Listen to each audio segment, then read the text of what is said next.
നമസ്കാരം. Engineers ഓൺലൈൻ്റെ mobile റിവ്യൂയിലേക്ക് സ്വാഗതം. 2011 ഏറ്റവും അധികം വിറ്റഴിക്കപ്പെട്ട സ്മാർട്ട് ഫോണായ സാംസങ്ങിൻ്റെ ഗാലക്സി S2 ആണ് നാം ഇപ്പോൾ റിവ്യൂ ചെയ്യുന്നത്.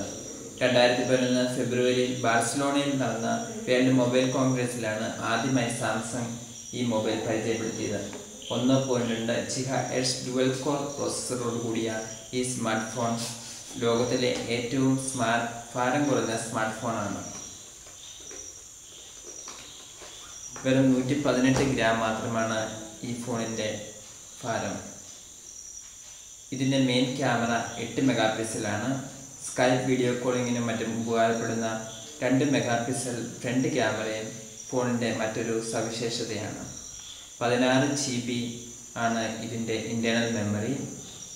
മൈക്രോ SD കാർഡ് 32 GB വരെ ഇതിൽ സപ്പോർട്ട് ചെയ്യും. ആൻഡ്രോയിഡ് 2.3 ഓപ്പറേറ്റിംഗ് സിസ്റ്റം അടിസ്ഥാനമാക്കി ആണ് ഇത് പ്രവർത്തിക്കുന്നത്. മികച്ച ബ്രൗസിംഗ് സ്പീഡാണ് ഈ ഫോൺ വാഗ്ദാനം ചെയ്യുന്നത്.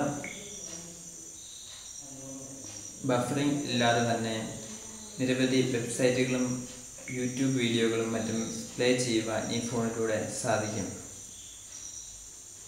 വിമർശകർ ഏറ്റവും അധികം വിമർശിക്കുന്നത് ഈ ഫോണിൻ്റെ ബാക്ക് ബോഡിയാണ്. പ്ലാസ്റ്റിക് ബോഡിയാണ് സാംസങ് ഉപയോഗിച്ചിരിക്കുന്നത്. സാംസങ്ങിൻ്റെ എല്ലാ സ്മാർട്ട് ഫോണുകളിലും ഇത്തരം ബോഡിയാണ് സാധാരണയായി ഉപയോഗിക്കാറ്.